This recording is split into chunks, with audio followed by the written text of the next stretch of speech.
네, 오늘 우리가 함께 나눌 하나님의 말씀 창세기 45장 4절로 8절까지의 말씀입니다. 창세기 45장 4절부터 8절까지의 말씀 우리 한 절씩 나눠 읽겠습니다. 이리 가까이 오십시오 하고 요셉이 형제들에게 말하니 그제야 그들이 요셉 앞으로 다가왔다. 내가 형님들이 이집트로 팔아넘긴 그 아우입니다.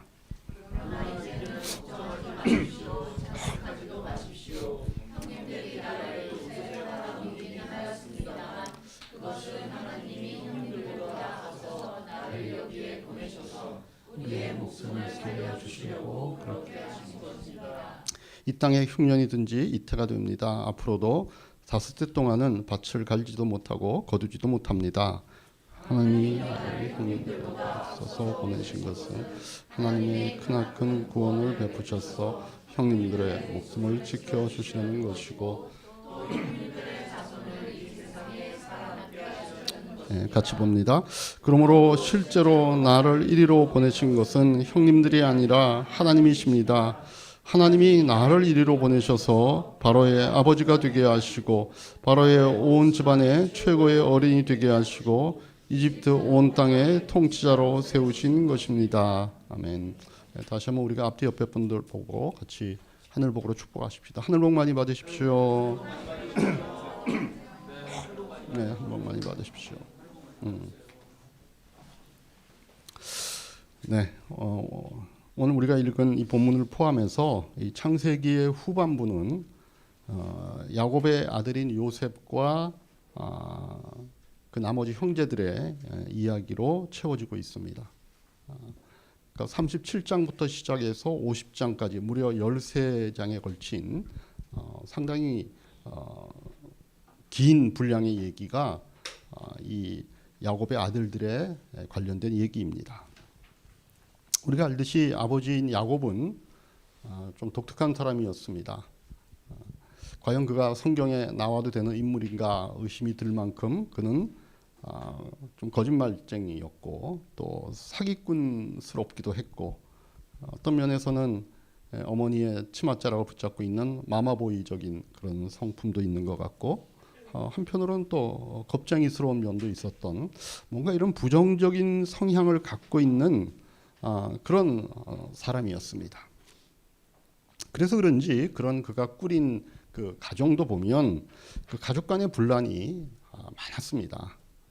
오해와 질투와 폭력 같은 일들이 늘 그 집안을 좀 채우고 있었던 것들을 우리가 성경의 이야기들을 통해서 이제 확인을 합니다. 특별히 요셉과 그들의 형제들의 이야기를 보면 그렇습니다. 그 이유는 이제 아버지 야곱이 요셉을 너무 이제 유독히 사랑하고 편애했기 때문에 형들의 미움을 산 겁니다.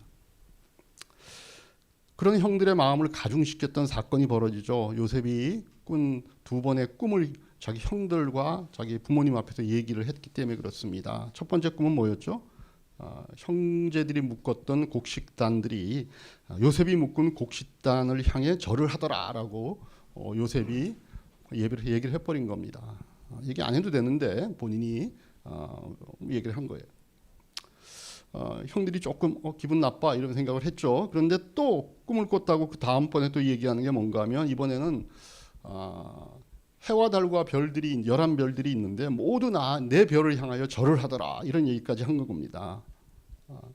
그러니까 더 그게 이제 형들의 마음 속에 요셉을 미워하는 마음에 불을 질렀고, 형들의 마음에는 요셉을 기회를 봐서 내가 해치겠다라고 하는 마음들이 부풀기 시작했습니다. 그래서 그 기회가 왔을 때 처음에는 요셉을 죽이려고 했습니다. 그러나 상황상 이집트의 노예로 팔아버렸죠. 아버지 야곱에게는 얼마나 이 야곱이 요셉을 사랑하는지를 형들도 알고 있으니까 그냥 둘러대기 위해서 요셉의 그 겉옷에 양의 피를 묻혀가지고 이게 길거리에서 우리가 이 옷을 발견했다. 아마 사나운 짐승이 우리 아우를 잡아먹은 것 같습니다. 이렇게 둘러대고 말았습니다.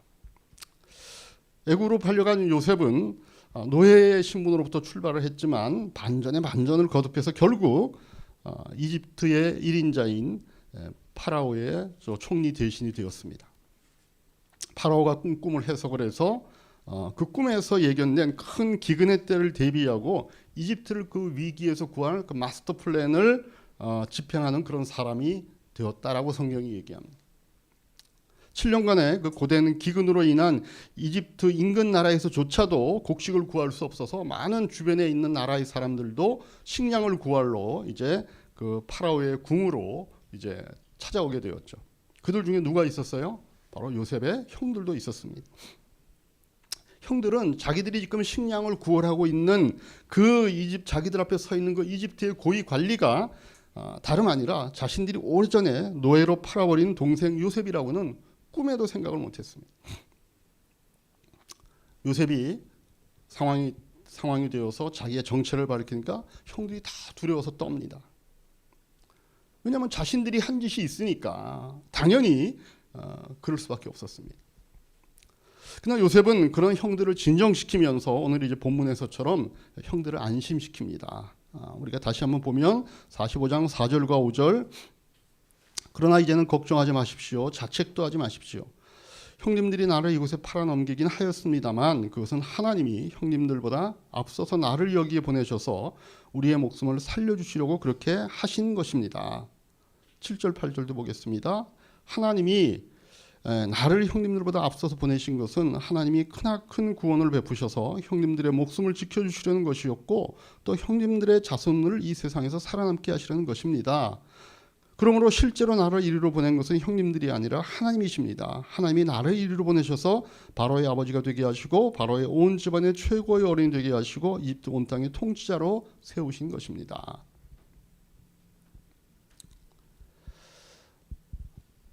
제가 이 참고로 봤던 스테니 하우어스라고 하는 목사님은 이 상황을 놓고 뭐라고 얘기하는가 하면은 요셉의 이 이야기를 듣는 형들도 놀랐겠지만 사실은 이 시대에 살고 있는 우리도 놀라운 사실을 이 상황을 통해 알게 된다 이렇게 얘기하십니다. 왜 그렇습니까? 그냥 그 말썽 많은 참 그 바람잘날 없었던 그 한 가정에서 일어났던 어떤 전형적인 경쟁과 갈등의 이야기로 보였던 것이 알고 보니까 세상을 향한 하나님의 꿈이 실현되는 보다 큰 이야기의 일부였다라고 하는 사실이기 때문에 그렇습니다. 창세기 50장 19절 20절 말씀도 한번 보시겠습니다. 창세기 50장 19절 20절 말씀 다시 한번 읽겠습니다. 요셉이 그들에게 말하였다. 두려워하지 마십시오. 내가 하나님을 대신하기라도 하겠습니까? 형님들이 나를 해치려고 하였지만 하나님은 오히려 그것을 선하게 바꾸셔서 오늘과 같이 수많은 사람의 생명을 구원하셨습니다. 지금 형님, 지금 여러분들이 나를 해치려고 했지만 하나님은 오히려 그것을 선하게 바꾸셨다. 이 원한과 배신으로부터 시작된 이 이야기가 실상은 하나님이 자신의 백성을 보존하는 이야기였다는 겁니다. 45장 8절을 우리가 보면 뭐라고 거기 돼 있었죠? 45장 8절에 보니까 그러므로 실제로 나를 이리로 보내신 것은 형님들이 아니라 하나님이시다.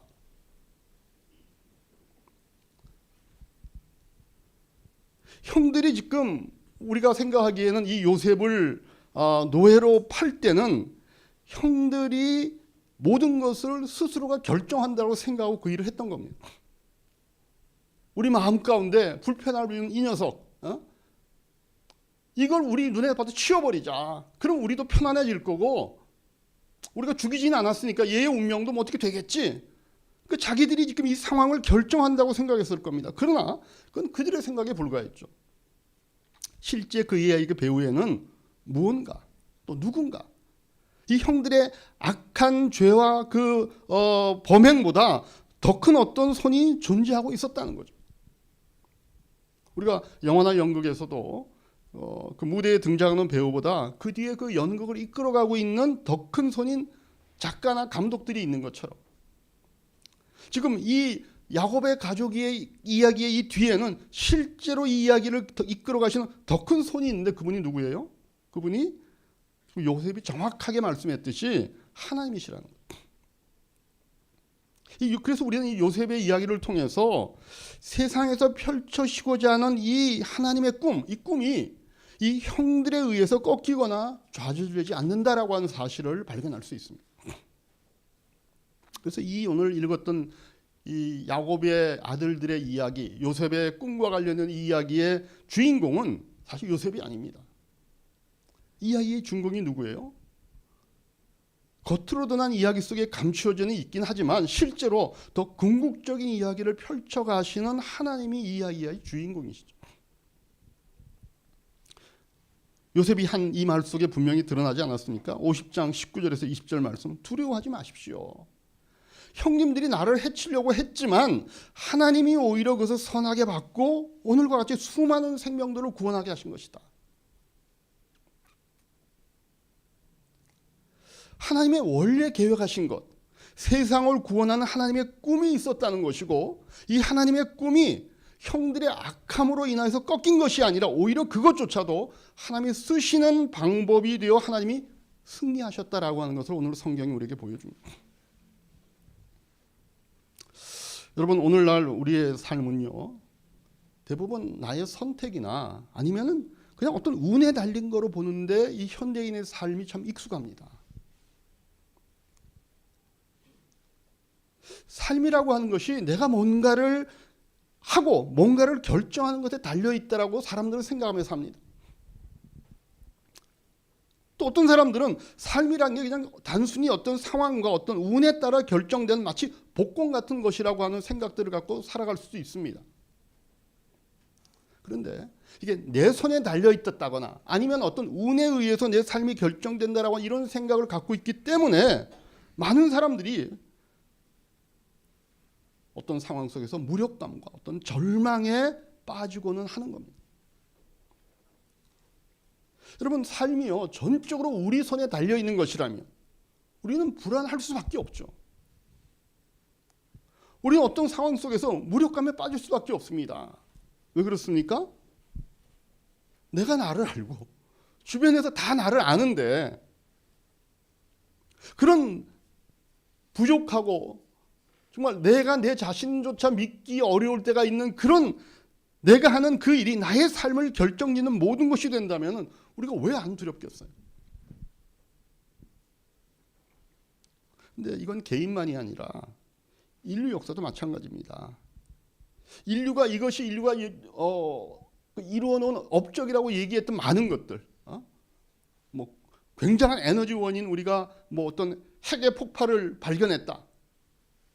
사람들이 이제는 우리가 무한한 에너지를 얻을 수 있다. 이렇게 생각하고 굉장히 좋아했었는데 이게 원자탄으로 사용될 줄 누가 알았습니까? 많은 사람들이 이제는 우리가 모든 전통적인 굴레인 이런 윤리와 가치부터 우리가 벗어나서 우리 이제 사람들과의 당당하게 어떤 삶을 서로 교류하고 뭔가 우리의 미래적인 삶을 건설적으로 만들어갈 수 있다. 우리는 이제 뭔가 제도적으로 만들어 놓은 그런 옛날의 습관으로부터 벗어난다라고 사람들이 다 뭔가 자기 자신의 존재감을 드러내고 있지만 그러다 보니까 성생활이 엉망이 되고, 그죠? 동성애라든가 뭐 이상한 것들이 그것이 마치 인간의 권리인 양 뛰쳐나오는 세상이 되고 말았습니다. 사람들이 기존 문명을 발전시키면서 얼마나 사람들이 마음에 자신감에 차 있었습니까? 그러나 그것이 오늘날 많은 환경의 문제로 우리에게 되돌아오지 않고 있지 않습니까? 결국 인류의 삶을 사람들이 좋다라고 생각했던 많은 것들로부터 오히려 우리가 해를 당하는 시대에 우리가 살고 있지 않습니까? 그러니까 나 자신도 비슷하고 세상이 돌아가는 것도 그것이 단순히 한 개인이나 이런 그 개인들이 모여있는 이런 세상 사람들의 어떤 지혜와 그런 사람들의 어떤 힘과 이런 거에만 달려있다고 한다면 우리가 시간이 지나갈수록 우리는 이건 정말 큰일 나겠구나라고 하는 무력감에 빠질 수밖에 없습니다. 그러나 이 요셉의 이야기의 말미에서 요셉이 얘기하고 있는 것이 뭡니까? 자신의 인생에 드러났던 모든 반전과 우여곡절을 뒤돌아보면서 요셉이 그렇게 외치는 겁니다. 여러분, 두려워하지 마십시오. 형님들이 나를 해치려고 하였지만 하나님은 오히려 그것을 선하게 바꾸셨습니다.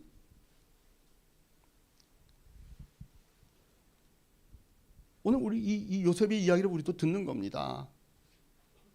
여러분, 세상을 향해 갖고 계신 하나님의 꿈은요, 우리의 계획과 우리의 연약함과 이 세상이 갖고 있는 어떤 그런 모순됨 때문에 그것이 결코 좌절되지 않는다는 겁니다.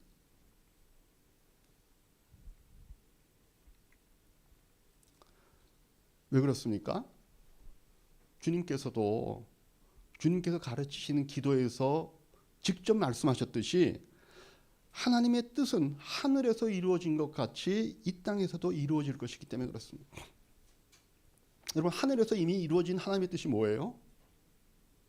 세상을 창조하시고 세상을 구원하시고 세상의 모든 창조물들이 하나님의 사랑 안에서 번성하고 복과 은혜를 누리며 그 생명됨을 더 풍성하게 유지하는 것, 그 생명됨이 더 풍성하게 발전하는 것입니다. 그게 하늘에서 이미 이루어진 하나님의 뜻입니다. 이 하나님께서 하늘에서 이루어진 그 하나님의 뜻이 이 세상에서 이루어지도록 하는 것들을 방해하거나 막을 것들이 존재하지 않습니다. 여러분, 우리 자신의 삶도 그러지 않습니까? 우리가 우리의 자신의 삶을 어느 날 좀 이제 우리가 진지하게 생각하고 내가 내 자신 한번 돌아봐야지라고 생각하면서 자신의 인생의 굴곡을, 자기가 얼마를 살았든지 간에 그 자기의 뒤안길을 돌아보면 그 모든 사건 뒤에 뭔가 보이지 않는 선과 거대한 목적이 존재하고 있었다라고 하는 것들을 우리가 깨달을 수 있잖아요. 그냥 나 혼자만 걸어갔던 길이 아니다. 뭔가 내 뒤에 나보다 더 지혜롭고 나보다 더 위대하고 나보다 더 사랑이 많은 어떤 존재가 내 인생을 이렇게 맞물려 끌고 가고 있다는 것들을 우리가 경험하지 않습니까?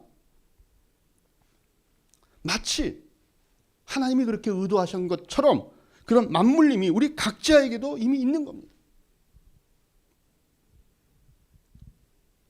그게 뭐예요? 하나님의 뜻이 이 땅에서 내게도 이루어지고 있다라고 하는 증거인 겁니다.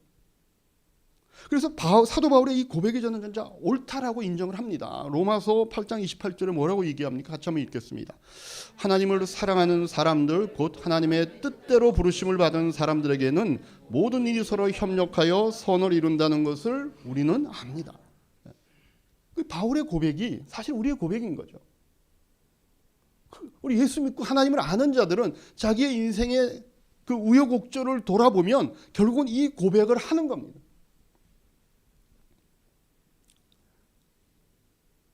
여러분, 주기도문에서 했던 주님의 이 말씀, 뜻이 하늘에서 이루어진 것 같이 땅에서도 이루어질 거다라고 하는 이 기도는요, 우리가 알듯이 주님이 제자들에게 직접 가르치신 기도입니다. 그럼 이 기도는 누가 제일 많이 했을까요? 이 주기도문은 누가 제일 많이 했을까요? 주님 자신이 제일 많이 했겠죠. 자기는 안 하면서 다른 사람에게 가르쳐주고 너 해. 그러면 그건 모순이잖아요. 그래서 저는 성경에서 보게 되는 예수님이 시간이 날 때마다 어떤 습관대로 기도하러 가셨다라고 하는 그 기록을 볼 때마다 주님이 했던 기도의 내용들을 짐작할 수 있습니다. 아마 주님이 했던 많은 기도의 내용들이 이 주기도문에 근거한 내용이 있을 거라고 저는 봅니다. 저는 주님이 마지막 잡히시기 전날 밤에 이 감람산에서 가서 홀로 기도하셨잖아요. 제자들은 자고 있었고 깨라 그래도 또 자고 깨워도 또 자고 그랬는데 주님이 정말 이 흐르는 땀이 핏방울처럼 보일 정도로 정말 간절하게 예수님 기도하셨습니다. 저는 그때 했던 기도도 이 주기도문과 같은 기도였을 거라고 봅니다. 누가복음 22장 39절 40절에 이렇게 되어 있습니다. 주님께서 나가서 습관을 따라 감람산에 가시며 제자들로 따라갔더니 그곳에 이르러 그들에게 이르시되 유혹에 빠지지 않게 기도하라 하시고 예수님이 기도하셨습니다. 우리는 그때 하는 기도가 뭐밖에는 이 성경에 안 나타나냐면 42절밖에 안 나타납니다. 42절 한번 보시죠. 42절은 안 나왔나요? 누가복음 22장 42절 제가 한번 읽어드릴게요. 주님이 이렇게 막 열심히 기도했던 그 기도의 내용 가운데 성경에 이렇게 밝힌 내용이 있습니다. 22장 42절에 뭐라고 기도하셨냐면은 그들과 헤어져서 돈을 던져서 닿을 만한 거리에 가서 무릎을 꿇고 이렇게 기도하셨다. 아버지, 만일 아버지의 뜻이면 내게서 이 잔을 거두어 주십시오. 그러나 내 뜻대로 되게 하지 마시고 아버지의 뜻대로 되게 하여 주십시오. 이게 주님께서 그 잡히시기 전날 밤 감람산에서 정말 최선을 다해 기도하셨던 기도의 내용입니다. 근데 결국 우리가 보면 이 기도의 내용은 결국 죽이는 것과 같잖아요. 아버지의 뜻이 하늘에서 이룬 것 같이 땅에서도 이루어지게 해달라는 기도의 내용인 겁니다. 내 뜻대로 되게 하지 마옵시고 아버지의 뜻대로 되게 해주십시오. 여러분, 아마 이 예수님께서 이 감람산에서 기도할 때 이 주님이 져야 될 이 십자가를 방해하기 위해서 그 사단의 유혹과 위협이 아마 절정에 이르렀을 겁니다. 이 사단이 처음에 예수님 공생이 시작할 때 광야에 있는 예수님께 나타나서 3번이나 시험을 걸지 않았습니까? 예수님의 공생의 길이 시작되지 못하게 하려고. 그때 그를 유혹했던 이 사단이 다시 이 마지막 예수님의 십자가를 지기 직전에 찾아와서 예수님의 십자가를 절대로 질 수 없도록 그를 위협하고 유혹했을 겁니다. 이 유혹과 위협 앞에 주님이 지금 뭐라 하는 거예요? 마태복음 26장 39절에 한번 보시죠. 마태복음 26장 39절 뭐라고 되어 있습니까? 같이 읽겠습니다. 주님께서는 조금 더 나아가서 얼굴을 땅에 대고 엎드려 기도하셨다. 나의 아버지, 나의 하실 수만 있으면 이 잔을 내게서 지나가게 해주십시오. 그러나 내 뜻대로 하지 마시고 아버지의 뜻대로 해주십시오. 그 처음에는 예수님이 했던 기도의 내용이 뭔가 하면 이 잔을 내게서 지나가게 해달라고 기도한 겁니다. 그러니까 솔직한 게 예수님의 마음이에요. 그 상황, 그 사단이 지금 예수님의 십자가를 방해하고자 하는 그 죽음을 근거로 해서 예수님의 위협하는 그 위협과 그 어떤 세력 앞에 예수님도 지금 기도하시는 거예요.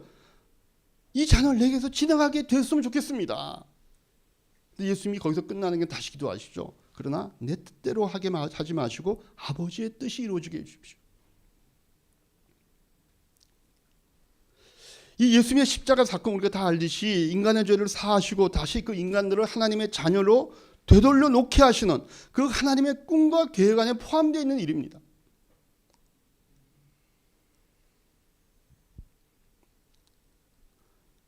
이거를 어그러뜨리기 위한 인간들의 그 모든 유태인들이 합심해서 예수님을 십자가에 매달고 그것을 뒤에서 조종하고 있는 이 사단의 그런 세력조차도 이 하나님이 갖고 계신 사람들을 향한, 인류를 향한 하나님의 꿈을 좌절시킬 수 없었던 겁니다. 여러분, 우리 인생은 우리가 살고 있는 거죠. 우리가 이렇게 살고 있지만 이게 우리의 연약함에만 달려있는 것이 아니라는 겁니다. 우리의 인생은 오히려 우리가 처해 있는 그 어려운 상황, 힘든 상황, 참 기가 막힌 이런 상황들이 오히려 하나님의 뜻과 계획이 승리하는 무대가 될 것이라고 오늘 성경들은 우리에게 얘기하는 겁니다. 그게 요셉의 사건이고 예수님의 감람산의 사건입니다. 하나님의 뜻과 계획이 승리하는 무대가 될 거랍니다. 근데 그 하나님이 어떤 하나님이십니까? 선하고 사랑이 많으신 분이시기 때문에 하나님이 승리하실 그곳은 우리의 행복과 기쁨과 축복이 맞닿아 있는 곳입니다. 하나님의 뜻과 계획이 따로 가고 우리의 행복과 우리의 어떤 미래가 따로 가는 것이 아닙니다. 결국 이것은 어느 지점에서 맞닿게 되어 있습니다.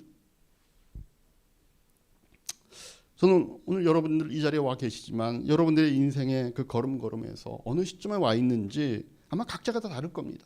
어떤 분들은 지금 뭔가 자기 미래를 향해서 좀 희망과 소망을 갖고 또 어떤 즐거움과 기쁨 가운데 그 계획을 향해 차근차근 걸어가는 분도 계실 것이고 어떤 분은 그렇게 걸어가다가 지금 어떤 상황 때문에 막혀서 그것 때문에 힘들어하고 그것 때문에 어떤 좌절감도 맛보고 뭔가 내 미래가 어떻게 되지 이런 어떤 고민과 갈등 속에 있는 분도 계실 겁니다. 그러나 그 시점이 어딘지 간에 우리가 인생을 살다 보면 정말 이렇게 가도 되나? 내 인생이 왜 이렇게 되는 거지? 왜 이런 어려움과 이 큰 장애물들이 내 앞을 계속 가로막는 거지? 이런 상황들을 우리는 한두 번씩 겪습니다. 그때마다 우리가 기억해야 될 거, 우리의 인생의 시점이 어디든지 우리를 향한 하나님의 뜻은 우리의 연약함과 죄성과 세상의 악함에 의해 망가지지 않는다라고 하는 사실을 여러분들이 믿으셔야 됩니다. 결국 하나님이 꿈꾸셨던 그 자리, 하나님이 우리를 향해 갖고 계신 그 계획의 자리에 우리를 가게 하실 것입니다. 그래서 그때 우리도 요셉과 같은 고백을 동일하게 할 겁니다. 어떤 고백이죠? 나에게 닥친 이 모든 것이, 이 모든 어려움의 상황들이 하나님에 의해 선하게 바뀌어져서 나와 사람들을 복되게 하셨습니다. 하늘에서 이루어진 것 같이 오늘 이 땅에서도 하나님의 뜻이 이루어진 것을 제가 오늘 보았습니다 라고 고백한 이 고백이 우리 모두의 고백이 될 것을 주님의 이름으로 축복합니다. 그래서 성경에서는 성경의 첫 시작인 창세기부터 그 엄청난 분량을 이런 이야기가 왜 성경에 기록되어 있지? 야곱은 왜 이런 사람이지? 왜 이 집안에는 이런 식으로, 이게 완전히 세상으로 보면 망조가 될 집안인데 이런 집안의 이야기가 왜 성경의 초창기부터 이렇게 많은 분량을 차지하고 있지? 라고 궁금해서 보지만 결국 이 얘기를 하기 위함입니다. 사람들의 어떤 악함과 연약함과 부족함도 하나님의 꿈을 좌절시킬 수 없고 그 꿈에는 우리를 창조하신 하나님의 우리를 향한 사랑과 맞닿아 있다는 사실을 너희가 믿기를 원한다라고 하는 하나님의 뜻이 창세기에서부터 확실하게 드러나 있기 때문입니다. 오늘 이 말씀이 여러분들에게 여러분들의 현재 있는 상황들을 다시 한번 짚어보시고 그 속에서 하나님을 향한 소망과 기대와 그 시선을 돌리셔서 그 상황들을 견뎌내시고 버텨내시고 이겨내셔서 하나님의 인도하시는 그 자리에서 요셉과 같은 고백들을 하는 우리 이야기교회 성도님들 되시기를 주님의 이름으로 다시 한번 축복합니다. 기도하겠습니다.